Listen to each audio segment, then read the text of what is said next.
All right. So I'm guessing just like many of you guys did, I played God of War Ragnarok on release day. I mean, this is one of those games that there wasn't really a question if I was going to play it or not. It was just more of when. And then of course we saw Christopher Judge give his 8-minute speech during the Game Awards, which, you know, got quite a bit of flack. Actually, I don't think it got that big of flack, but they definitely didn't like it at the Game Awards. We're getting off track. That's not what we're here to talk about today. Recently, at this year's Game Awards, it was announced that God of War Ragnarok was getting a free DLC. We all kind of knew that one was coming from leaks, speculation, rumors. We have all heard of this Atreus like, standalone game, or maybe even a DLC that was coming. Honestly, this kind of shocked all of us, let alone a roguelike mode for Ragnarok. Either way, it got me excited, got me wanting to play Ragnarok again. So after the Game Awards, I reinstalled it. I played through the whole thing. So let's talk about it. First things first, we're not discussing spoilers in this video. I think it's fair to give people a shot to experience the story for themselves. I mean, it is free after all. We don't have to pay. So there's no reason to not check this out. I will say though, the story, great. It was a lot better than what I was expecting it to be. It does tail off from the end of Ragnarok, but not as much as what you would think. It's kind of like an in-between.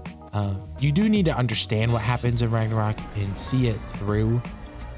But at the same time, it's almost like its own standalone story. It plays homage to a lot of the older games, and if you're a really big God of War fan, you're gonna love it, dude. It's amazing. So my experience with the DLC, for starters, I've played about 10 to 15 hours of this, beat it all the way through, played a little bit on harder difficulties, but honestly, I think the normal mode was difficult in its own. I struggled on the final boss encounter. When you play it, you'll kind of understand what I'm talking about for a couple hours. Granted, it's a roguelite, so think of something like Hades, where when you die, you go all the way back to the very beginning, and then you gotta backtrack all the way up to that boss. And if you lose, you gotta restart all the way over. So when I was losing, it would set me back about 20-15 minutes or so. And so I think that's kind of why it took so long. But even with that, I enjoyed it. Some of the roguelike mechanics honestly kind of refresh the gameplay experience in a way of sorts. It forces you to use different weapons, which I liked because during the main game, I was really a big fan of the blades or the axe for most of the game.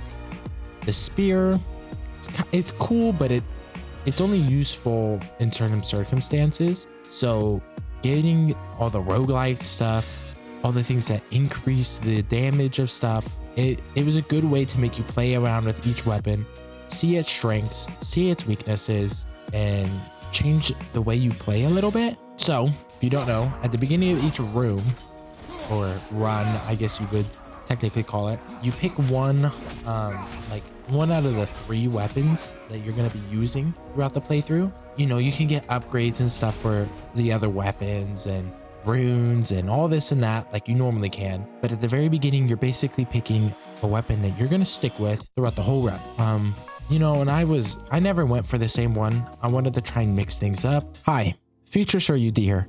While editing this video, I realized that I didn't really go all too and far in how the gameplay actually worked. So I wanted to step in, talk about it some more, and give you guys some further insight on how things work. Now, if you don't know what a roguelite basically is, it's a series of random rooms or events that the further you get along, the more upgrades and abilities you get. The caveat to this is each time you die, it puts you back at the very beginning and you don't get to keep anything. In these sorts of games, they usually have 2 progression systems. A permanent one, like health upgrades, in this case your rage meter and some other things. And then in the other progression system, you have things like weapons, perks, stat bonuses, more. whenever you start and clear the first room, you get to pick the weapon that you'll be focusing on during the run. At least the beginning of the run, that is. As you get further along into the run, it means that you'll get better rewards, but it'll become increasingly more difficult. Eventually, you'll make your way through to the final boss.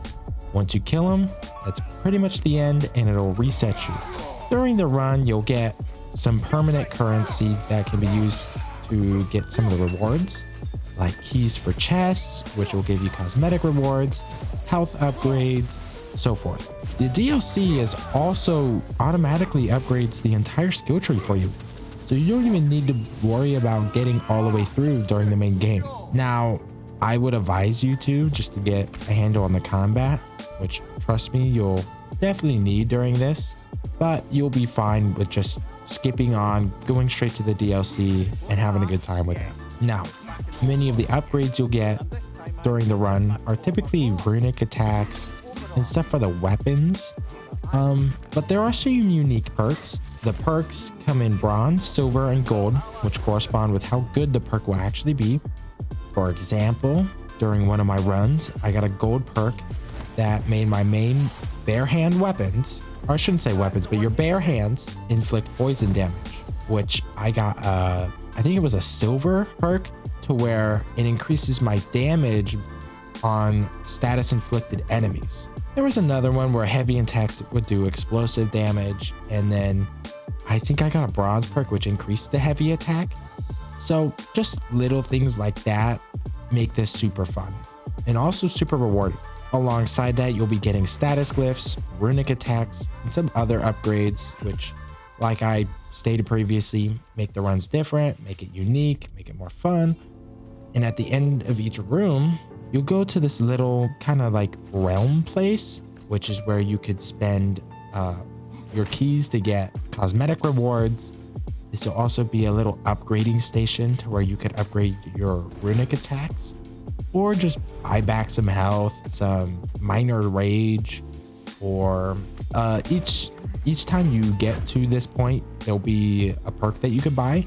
I don't always recommend buying some of that stuff, but some of it can be pretty good and it'll make or break your run sometimes. Also in this area, there's typically 3 doors that you can pick from, each leading to a different reward or encounter. One of the doors may be a rune for a weapon, while the other may be a boss fight, which will progress you further into the run. It's just another way to shake things up. This is pretty typical in games like this. Think of something like Hades or Cult of the Lamb. There's multiple ways to go through a run, so I'm not really surprised on how this was done, or that they did it in the first place, I guess. Now, I do want to iterate that it's not the same each time, especially if you're doing the main story content. Each run is drastically different during the story, so I just want to iterate, it's not the same, so you're not really going to get burnt out. I think after a while, it kind of gets iffy here and there, but for the most part, it'll be different. At least different enough to keep you engaged for a couple of hours, I'd say.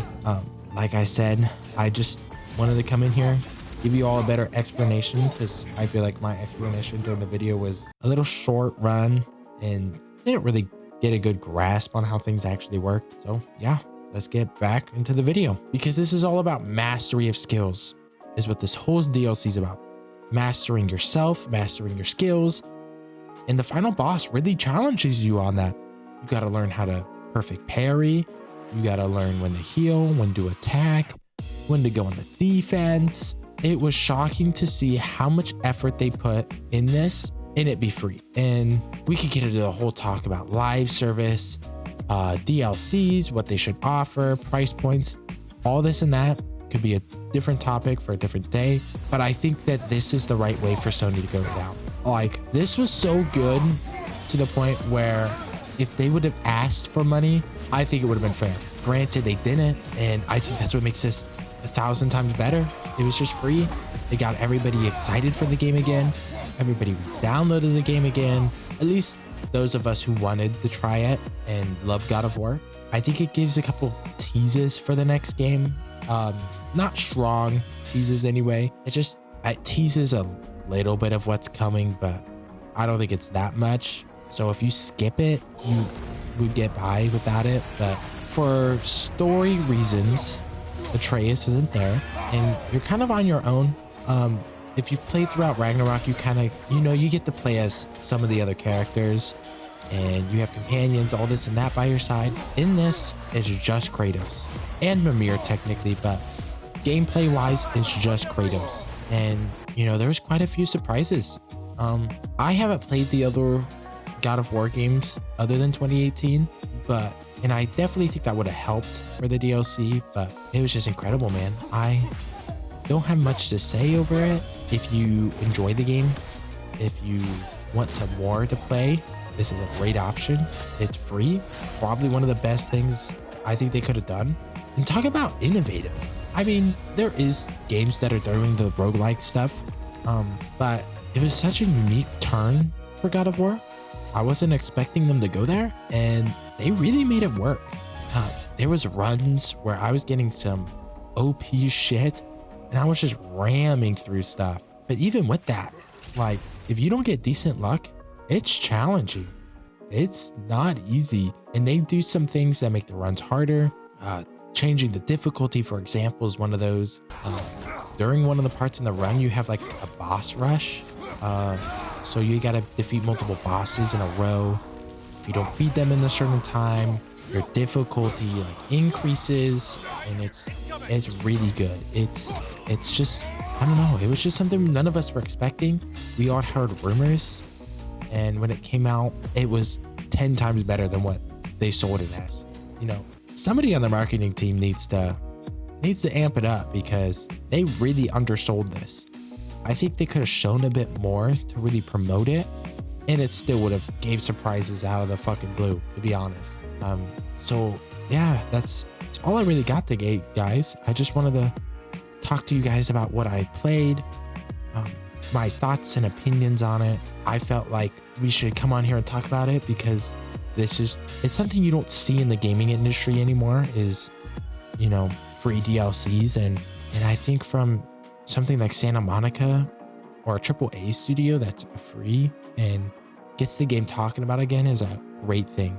This was quality, and I think things like this should be praised, so then we get more of it. So yeah, guys, this has been Sir UD, and I'll see you all later.